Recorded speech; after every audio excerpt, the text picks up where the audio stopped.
અને મારા દરવાજા ચોય બંધ નહીં. વિષ્ણુના વૈકુંઠ ધામમાં જઈને આવું તાત્કાલિક. શંકર ભગવાન હિમાલય મળીને આવું, કૈલાસ પર્વત જઈને આવું, બ્રહ્મા જોડે જઈને આવું, ઇન્દ્ર જોડે જઈને આવું, બધી જગ્યાએ જઈને અને મારે જો જવાનું જો તમારા હિસાબના ચોપડા પડ્યા હોય ને તો હું પછી આવું. પહેલી મારો ભક્ત હોય કદાચ યમરાજ લેવા આવી ગયા હોય ને તો યમરાજ મને પૂછવા આવે કે બોલ તારો ભક્ત છે કઈ રીતે લઈ જાઉં. હું મેલડી એવું કહું હજુ શાંતિ રાખ, 15 વર્ષ જીવાડવાનો તો ઘોડા યમરાજ ને જવું પડે. ભલે લેખમાં લખાઈ ગયું હોય તો યમરાજ એમ કે હા હા રોમ રોમ તમારું નામ ના દેવાય, જતા રહે યમરાજ. તો જેટલો વાલ હશે હું તો એ જગતમાં કળિયુગમાં એ મહામાયા મેલડી છું કે ખાલી કોઈ દીકરો રાતે ઊંઘે અને રાતે ઊંઘીને ખાલી પ્રાર્થના કરે કે હે માં જેવો ઊંઘું છું એવો ઉઠાડજે, એવી રોજ પ્રાર્થના કરીને ઊંઘી જાય ને તો જગતમાં એને મરવા ના દઉં એ મેલડી. પણ આ તો કોક દાડો માયા ફરી જાય, કોક દાડો સમય ચોઘડિયું બની જાય અને તમે ભૂલી જાવ એ તારે યમરાજ લઈ જાય. તમને ભૂલી જાવ એ તારે લઈ જાય. જો તમે ના ભૂલો તો યમરાજ રોજ વાટા મારી પાછા જાય. ઘરના દરવાજે જ ઉભા રહે, આ ચારે ભૂલી જાય, આ ભૂલી જાય એટલે લઈ જવું. એટલે એટલો પાવર શક્તિશાળી છું એવું પ્રદર્શિત નહીં કરતી, તમને હું ડરાવતી નહીં. પણ હું એવું કહું છું કે દરેક દેવી દેવતા મારું માતાનું મૌન રાખે, બધી માતાઓનું રાખે, સતવારી બધી માતાઓનું રાખે. એટલે કોઈ વસ્તુ અશક્ય તમારા લેખમાં ના લખ્યું હોય કે ભાઈ આ દીકરાને કોઈ વિસ્તાર નહીં થાય, લેખમાં કદાચ ના લખેલું હોય અને ડોક્ટરોએ એવું કહી દીધેલું હોય કે ભાઈ હવે આગળ કોઈ વસ્તી થશે નહીં, તમે ગમે તેટલી દવા કરો ગમે તેટલી. પણ મારા સાનિધ્યમાં તો એવા આયા કે જેને ડોક્ટરે સંપૂર્ણ પૂરી ના પાડી દીધી ને છતાં 15-20 વર્ષે દીકરા આલ્યા ગોળા મેં મેલડીએ. અને એક તો આલ્યા હવે તો જુડવા લાવી જો, અને હજુ બીજા 2 જુડવા લાવી ના આવું સોલંકી પીઢીની માતા મટી દો. એટલે કે મારા સતપુરી જગતમાં મારું નામ નહીં કમાવું. ઓળખો આવો મારે જા તેમ મારે મોટું નામ કરવું છે. મારા દીકરા તો કોઈક આમંત્રણ આલે છે તો આગો પાછો થાય મારી નહીં જવું, આપણને પરાણે લઈ જાય બધા. એને ચોય ગમતું નહીં, એને ચોય જવું ગમતું નહીં. કોઈક આમંત્રણ આલે ને તો ખાલી મોન ખાતર જઈને ઉભો રહે, નકર એને ઇન્ટરેસ્ટ નહીં કે કોઈક હારે હારે કદાચ ખુરશીઓ આલે, મોટી મોટી ગાદી આલે, બેહાડો, ચા પીવડાવે, મોન સન્માન આલે, એને એવી ભૂખ નહીં. જેમ કે મેં મેલડીએ બધી ભૂખ ભાગી નાખી. એને જેટલું મોન સન્માન જોતું હતું ને એટલું બધું મારા ભાવિ પ્રત્યે હલાવી દીધું. એટલે એ થાકી છે બસ, એને જે જોતું બધું હાલ દીધું. પણ મારા દીકરો ચારે મોન સન્માન નો ભૂખ્યો નહીં. પણ આ ઓળખો મારી વાત, આવું પ્રવચન તો સાંભળી જગતમાં.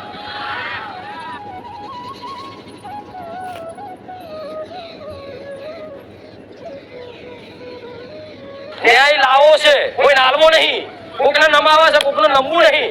આ તમારો ભાવ છે તોથી તમારી માં કામ કરે.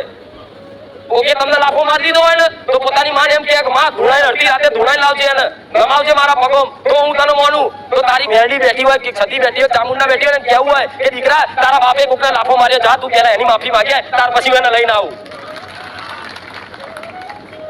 ન્યાય લાવો છે, હાલવો નહીં. પણ હાલવો હું હાલવાનું શીખવાડું, હાલો ન્યાય. તો તમારા પેઢીઓ જે ન્યાય પડ્યા છે, તમારો કોકે બજારમાં જાહેરમાં કદાચ કોલર ચાલ્યો હશે ને એની પેઢીઓ નમાઈને તમારી માં ઊંધો પાડી લાવજો. હું લખી રાખજો, હું મેલડી આવું કહું. એક વખત કોઈને નાના બાપ ના થઈ અને તમારે જે તે ગુનો થયો હોય ને એને કદાચ માફી માંગી લે તો 2 હાથ જોડી કે મારી ભૂલ છે.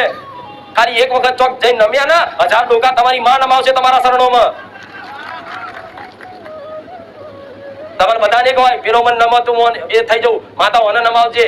પણ પેલા તમે ચોક નમો. આજ મારી વસ્તી છે ને તો એમને આટલી ગાદી પતિ માતા નહીં બન્યું. મારી વસ્તીને શીખ આલી કે જા ફલાણા તારા બાપનો તારા દાદાનો આ ગુનો હતો, જા એની માફી માંગી આય. મારો દીકરો નાનો બની અને ગોડા એને માફી માંગવા જો તારે હું મેલડી પ્રસન્ન છું. એના બાપે કદાચ ચોક પૈસા રહી ગયા હોય ને 5000 કોકના આજથી 20 વર્ષ પહેલાના તો હું મેલડી યાદ કરાવું કે રમેશ પેલાના 5000 આલી આવજે.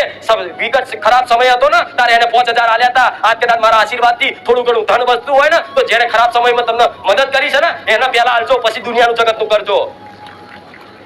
આ વચનો લીધેલા મારા દીકરાએ તાળો કીધું કે માં જેમ તમે કદાચ રોતા હોય ને મારો દીકરો રોતો કે માં દેવું થઈ ગયું, મારે મોબાઈલની દુકાન કરી, ફલાણું કર્યું, ઢીકણું કર્યું, દેવું થઈ ગયું. દેવું તે ટેન્શનમાં આવ્યો, શું કરું ચો કરું. એટલે શોર્ટકટ મારવા જેમ તમે કદાચ કેવું અત્યારે શોર્ટકટ મારવા જુગારનો રસ્તો અપનાવો કે પેલો મોબાઈલમાં શેર બજારનો રસ્તો અપનાવો બધો રસ્તો કરો શોર્ટકટ મારવા દેવું ભરવા હતા કે લાઈ કઈ કરતા કે પૈસા આવે છે તો દેવું આપી દઉં તો મારો દીકરો એ બધા શોર્ટકટ મારવા ડૂબ્યો ને તારે એને કદાચ ખબર પડી હવે કાઢે તો કોઈ ભગવાન માતાજી મન કાઢે જગતમાં નકર હું માં મરી જઈશ એ તાર મને મેરડીને યાદ કરી ને એટલે હું પેલી આવીશું એ દાડ મારા દીકરાએ કીધું કે માં સપનું થઈ ગયું મને ખબર નહીં માં ભૂલ થઈ જઈ પણ માં ભરાયેલો છું માં કાઢ પ્રાર્થના કરું માં કોઈના લીધેલા હોય તો આપણે હાલવા પડે માં હું જાણું છું પણ માં મારી મજબૂરી છે હું નહીં હાલી શકતો હું આટલો વટથી ઇજ્જતથી રહ્યો છું માં કોઈ બે માણસ વચ્ચે કદાચ મારી જો પૈસા માંગી છે માં મારી આબરૂ નહીં રહે પણ માં તને એક વચન આલું છું કે જ્યારે કદાચ તારા આશીર્વાદ ને તારી કૃપા થશે તારા માગવા વાળા ફોન બંધ થઈ જાય અને માં હું તને એવી પ્રાર્થના કરું છું જ્યારે તારી કૃપા થશે ને તો આ બધાનું દેવું પહેલા ચૂકવી દઈશ આજે રૂપિયાનું દેવું મારા દીકરાનું મારી વસ્તીનું ચુકાવડાવું છું કે જા 20 રૂપિયા ફલાણાના બાકી છે એ સપનામાં કહી આવું હું એ મેળવી છું જામ પેલાના વડવાઓ કોઈનું ઋણ ના ચડવા દેતા જોજો આ તો તમને બધાના આદત છે મફતિયું ખાવાની મફત મળતું હોય તો પેલું જવાનું